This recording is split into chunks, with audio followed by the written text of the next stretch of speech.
Any funny stories you'd like to tell us about? I like funny stories. You like Anything. funny stories? I Yeah. really don't know any. I I don't know think what- your statistics exam stories. You like my statistics exam Yeah, stories? I think they'll get a kick Do out you of know it. what statistics are? Nope. You don't? I probably do. What is it? Like numbers to Oh, prove the oh, point? Complicated math. Yes. I'm good. Okay. Well, I was never a good math student. And I was, in order to be a psychology major at Penn State, one of the courses I had to take was statistics. Well, I flunked the first year. And then I took it the second year and didn't do very well. So I had to change my major from psychology to liberal arts.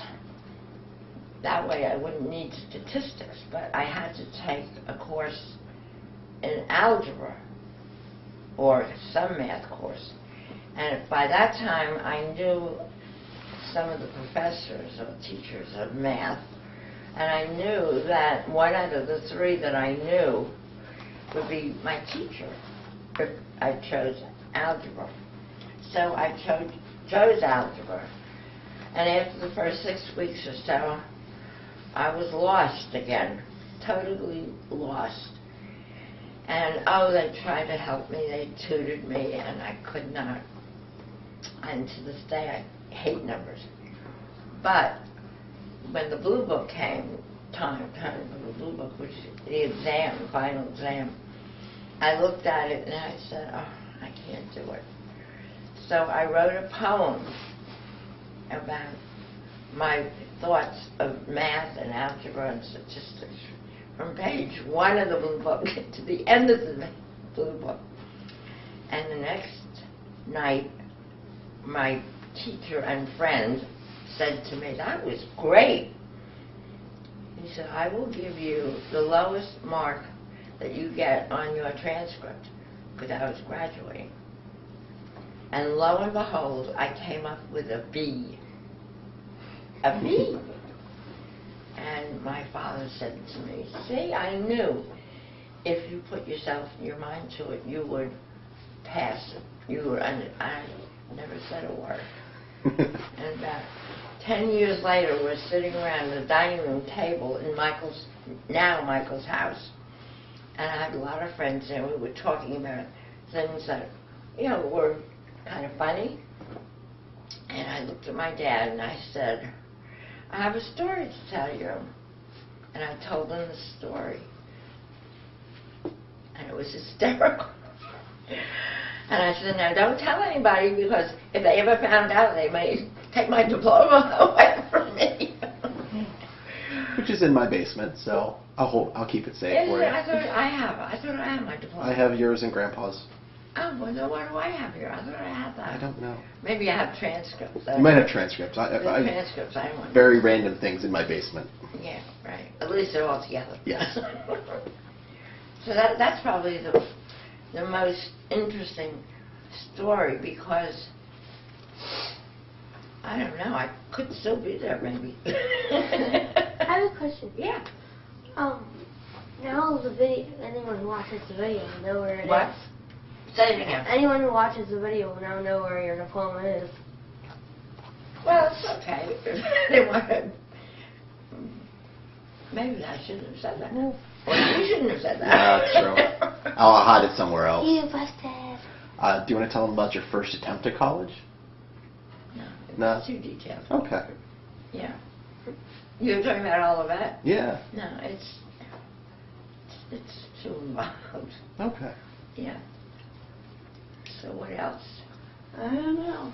I'm taking algebra right now. I don't like math, period. I like algebra. I hate my teacher. Yeah, I I've don't like got my perfect teacher. on every single But one I of know, algebra. it's funny that they're saying that, because you're how old, 13?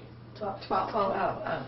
Well, Brian, my grandson who lives in Boston, is not really a math person either. And he's being tutored. And Laurie said, I said, well, why?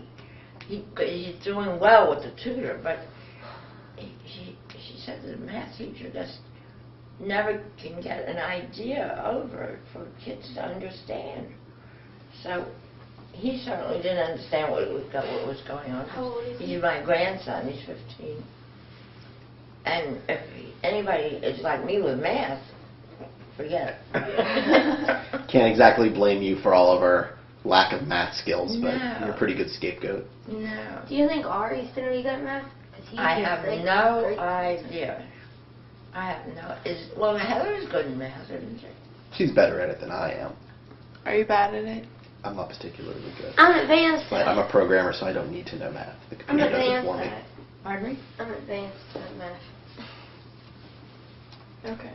So, What? what else do you think? I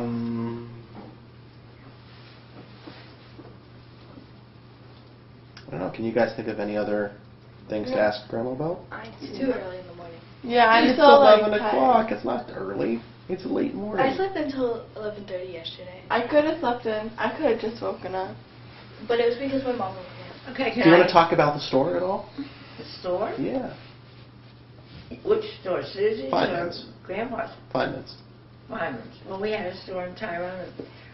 So ladies ready to wear, which means everything women wear, from underwear to dresses, coats, hats, and the funny thing is about that is that Susan loved to work in the store. She was a good saleswoman. And when it was time for Judy to put some time in at the store, she really didn't like to wait on people.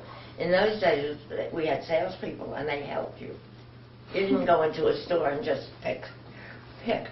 A saleswoman greeted you at the door and said, "Can I help you?"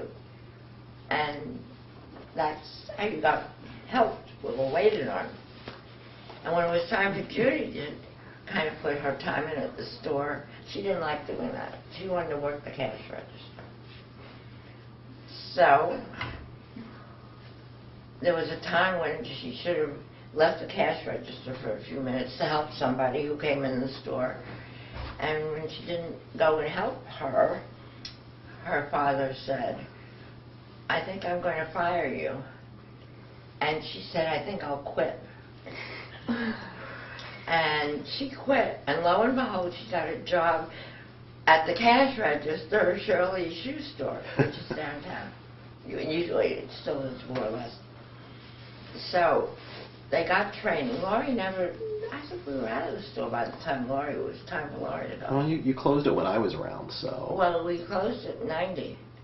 Yeah. 99. I mean, I was around, so. Well, so, and Laurie had already, how come she was... Laurie would have been in college around then, so. Yeah, I don't know why Laurie did. I don't think she did. I don't remember her being in the store. But that was in Tyrone, and it was a very busy store. But then when the economy changed and the shopping centers came, Pleasant Valley Shopping Center, everybody started coming up from Tyrone to do their shopping, which kind of left the stores in Tyrone in a mess. Because when you lose your customers, it's time to quit. So that's Tyrone. And what's in the store now? What's in the store now? The Tyrone Daily Herald. The newspaper. It's interesting. So, let me see. And I moved here. Michael married, and he wanted my house, which he was very familiar with, of course. And I moved here, and 10 minutes after I moved out, they were in. Kind of pushed me out.